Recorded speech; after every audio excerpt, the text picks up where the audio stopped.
Devil's Hunt. This game is a mess. A glorified, overconfident mess. And it gets only worse. Because even from first sight, I could already see the signs that this game would not equal a good time. And therefore, I wouldn't consciously even go through the effort of buying this game. Even if I went full R, for those of you who get it probably... Oh, you're not worth it.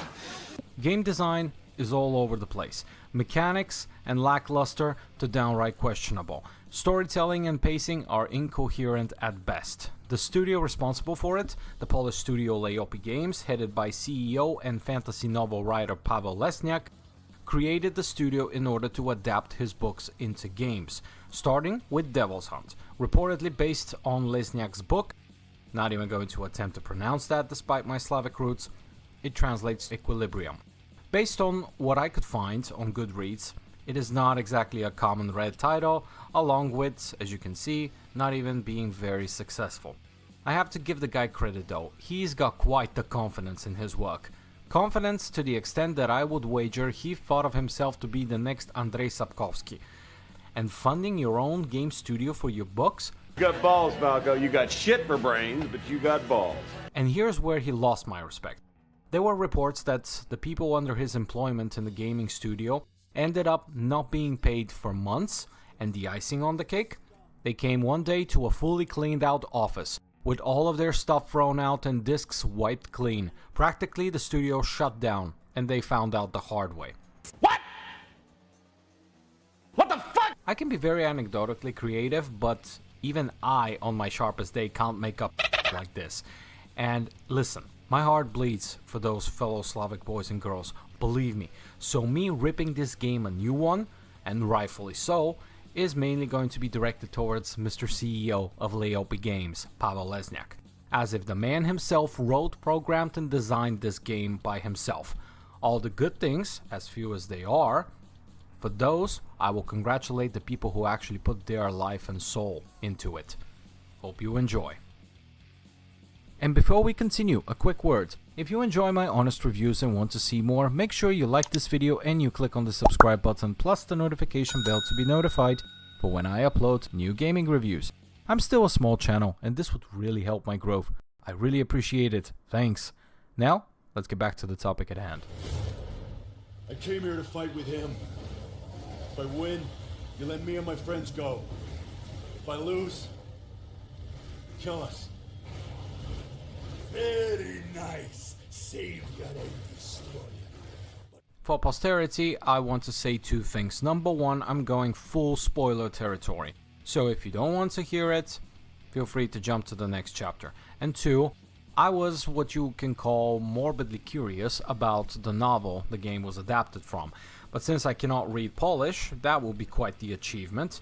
Meet Desmond Pierce. After he loses an underground fight and gets shown and told what a piece of and disappointment for his rich daddy he is, he finds out his fiancée is supposedly cheating on him with his best friend, and because he's a little he chooses to take the easy way out and take a nosedive with his car. Therefore, for that, he goes to hell. It turns out his damnation was actually planned. Desmond strikes a deal with Lucifer, signing a pact with him to become an executioner, basically an enforcer. Think of loan sharks. When they don't get their money back, they send enforcers to break the guy's kneecaps. There you have it, that's an executioner of sorts. Desmond becomes aware that he is supposed to be this ultimate equalizing force, therefore here comes the name Equilibrium, who, with the right mentorship and skills, can become powerful enough to be either the savior or the destroyer of humankind in the never-ending battle between heaven and hell. But here is the supposed plot twist. Desmond equally despises both sides and wants to make his own rules and shape his own destiny, so he decides to give an equal amount of middle finger to both sides. The key is to find the only other executioner in history who tried to defy both sides the same way, a guy called Muriel. In the end, Desmond rebels against both, Gabriel the angel and Lucifer the devil himself. The game ends with Desmond driving into the sunset together with his now safe girlfriend and his best friend in the back seat in what will supposedly be the future search for Muriel, with the phrase, "to be continued." Here's what I think about the story. Honestly, it shows promise. Deep down, the story itself presents an interesting premise, if done right. Hell, I'll be honest with you, it actually got me invested. The characters Desmond meets are not bad. Sawyer was interesting, easily my favorite. The Saw was little on the nose, run-of-the-mill jerk with a god complex. Vera, the kind of rebel character, not sure whether she is with or against the main character, meaning Desmond. The presentation of both Gabriel and Lucifer was actually pretty decent. If I have to use the modern term, yes, I'm that old. The team had been cooking here. But my biggest problem that ruins everything is the main protagonist, Desmond himself. From all the games I have ever come across, Desmond is easily the worst, most insufferable piece of shit I have ever had the displeasure of representing as a hero.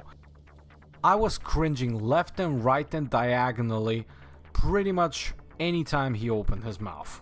Many are the examples in all kinds of media of such protagonists that start off completely unlikable, and through the course of the story, you know, they find their humanity, they find out they actually deep down care. So, just to further my point, humor me for just a sec. If you don't care, just move on to the next chapter. Let me ask you, which character you find more intriguing? I'll use easy examples. Steve Rogers, who is always righteous, honorable, and pretty much poster child for Mr. Goody Two-Shoes, I'll save everyone even if that kills me, from minute 1 till the end credits. Or would you prefer Tony Stark, who initially starts as an arrogant, self-absorbed, better than everyone, rich believes the whole world revolves around him, based on my understanding at least. Tony, as opposed to Steve, had actually character development throughout the movies. Deep down, he has grown. The snarky jabs, the remarks, making fun of people's situations, which was almost his entire personality earlier, now is just a harmless banter of sorts. It's just an attitude now. Steve, on the other hand, he had never had to grow. He was already grown up as a character since minute 1. He was almost from the very beginning Mr. Perfect Justice superhero. And maybe that's why 9 out of 10 times whoever I ask, they like Tony Stark more as opposed to Steve Rogers. So, let me get back to Devil's Hunt before I turn this video into a Marvel characters essay. So, Desmond starts as an Olympic-level stupid, insufferable dick you wish you could slap with a shovel, and finishes the same way. The reason he doesn't want to take part in the Great War between heaven and hell is not because he figured something out or he thinks out of the box. No, it's simply because he doesn't like being told what to do. Fuck off! In conclusion, not really that bad of a story, but it was also very short. In fact, it feels like it was adapted no more than 3 chapters of the book. The quality of the protagonist, the person who we're supposed to root for, is beyond any redemption whatsoever. And a noticeable cliffhanger we're left with, and I call it cliffhanger because it says to be continued, all the while you and I know perfectly well there will be no second game. And frankly, thank God for that. That's why, instead of 2 in terms of story, I'll give it 1 star out of 5. I don't make deals with anybody, even with a would-be savior and destroyer.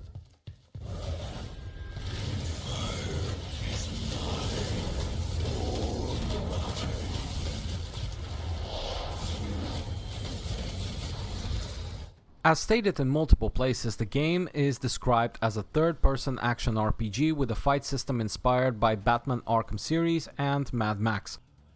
Well, it couldn't be further from the truth. In fact, I dare say they should take that as an insult. Fight sequences are basically mashing light and heavy attacks with a bare minimum number of simplistic combos. Saying the controls have a huge delay would be an understatement, especially the dashing. Cancel move? Forget it. You can block an attack only if you get the prompt, which happens, I'd say, about 20% of the time during a fight, best case. The AI doesn't seem sure when to be staggered by your attacks and when not. It can just decide out of the blue to bypass and interrupt your combos. Why the f not? Can I do that? Of course not. And since there is practically no real visual feedback to tell if I'm actually close to killing an enemy, I would have in fact encouraged enemies to have some form of a life bar, because some of them just take forever to beat. Any supposed upgrades of your powers in the different schools don't make me feel any stronger than before. The game has a couple of moments where you can perform an enemy execution, but after the 5th time you see that animation, I think I would have preferred if they just didn't have them in the first place. Hit impacts feel took a pillow and started punching it. No power, no meat, no crunch, no bones shattering, nothing. When you successfully block, which by the way looks like if you're drawing a rainbow, it leaves enemies open for what I would call soul ripping.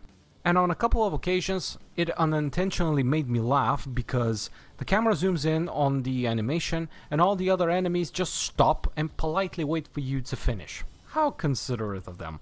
You have a choice between 2 skill trees, or schools as they are called here, plus 1 point for attempted originality. Executioner, Unholy, and Void. Yes, I said 3, not 2, because the third one is only unlocked by finding Muriel's notes. But when I found the second note, the game decided it will not grant me access to it, so practically, that's cool. For me, it doesn't count. You get access to new abilities by collecting souls from fallen enemies, or souls you find in corners of the levels, and so-called mirrors that give you 5 souls each.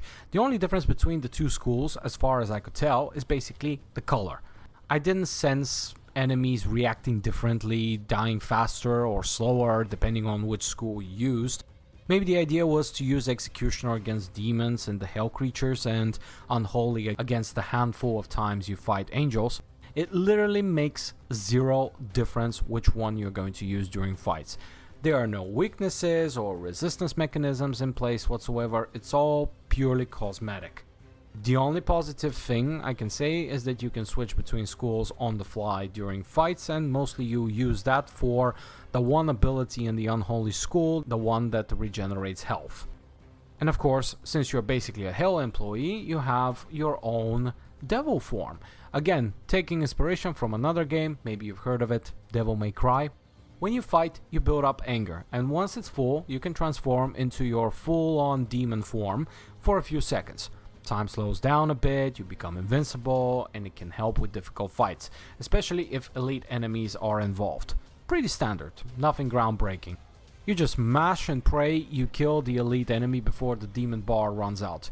Because once again, there is no visual feedback that you are actually doing damage, it looks like a cat clawing a wall. If I had to sum up the fighting in this game, the word of the day would be as fun as a chore. As for the levels, total of 12 chapters, levels are strict linear paths you follow with invisible walls, so you don't wander about too much.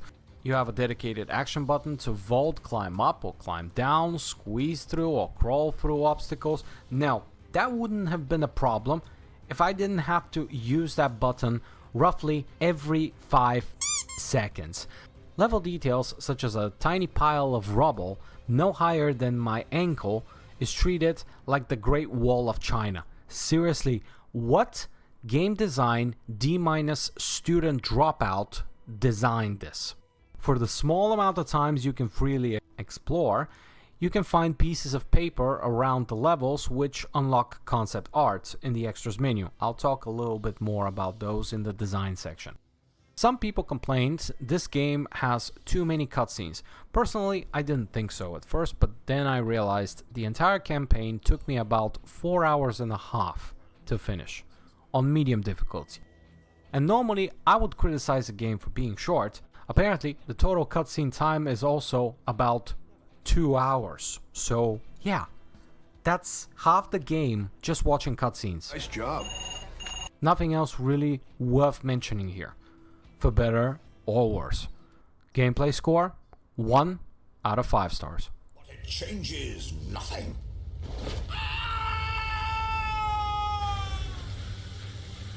Hey, I need your car. You can keep your clothes and your boots.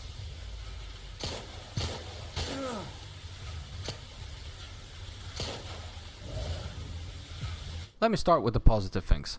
The environments, the visualization of hell, the suffering of the poor souls trapped there, it's actually beautifully done. The graphics are on a level I would dare say almost equal to a AAA title.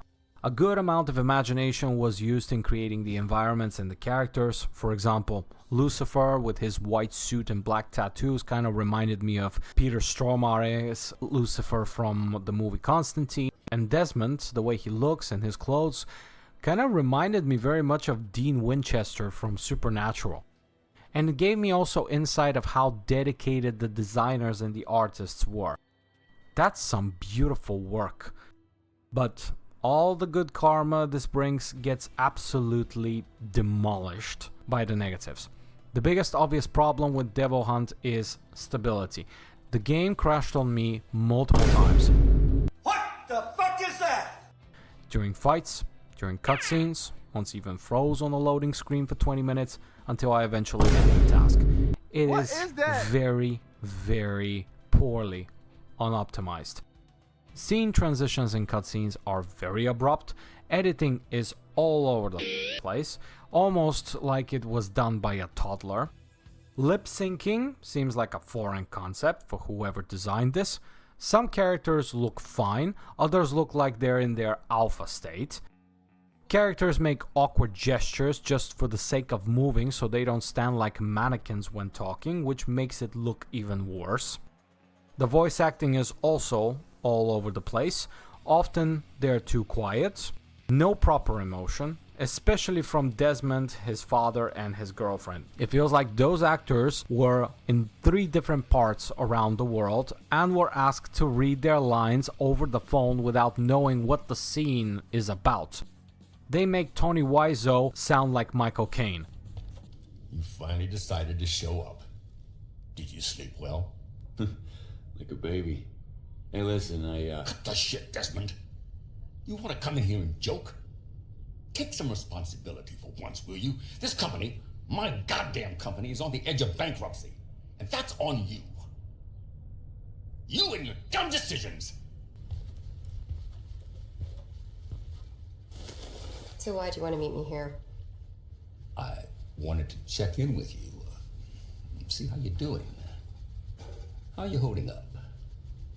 I don't sleep. I can't taste anything if I can eat it all. I cry and cry. Is that what you want to hear? Is any of that not obvious? Hey,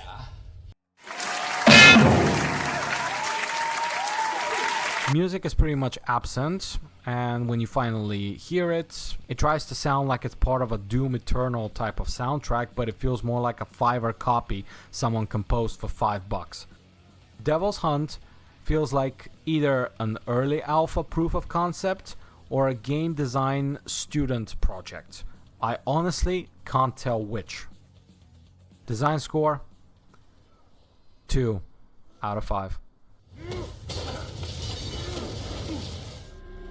For eons I've pondered how you'd look, and now here you are, a rather ordinary child without a clue what's happening around him. I have to admit to feeling rather underwhelmed. I believe I've said everything that needs to be said about Devil's Hunt. It's a buggy, unfinished mess to the point where, in my honest opinion, it should have never existed in the first place. But the fact remains, this game is still being sold. Are you fucking serious? And I would dare assume that the money do not go to the people who actually worked on it, but to someone who exploited them. In conclusion, stay away from this scam of a game. I won't even recommend it for the morbidly curious, because I was one of those people. And frankly, those were 4.5 hours I will never get back. Final score for this piece of shit. 1 out of 5 stars. Disgusting! Thank you for watching. This is SaltyKal. Don't forget to like and subscribe if you enjoy my honest reviews. See you next time. those creatures have made an encampment here.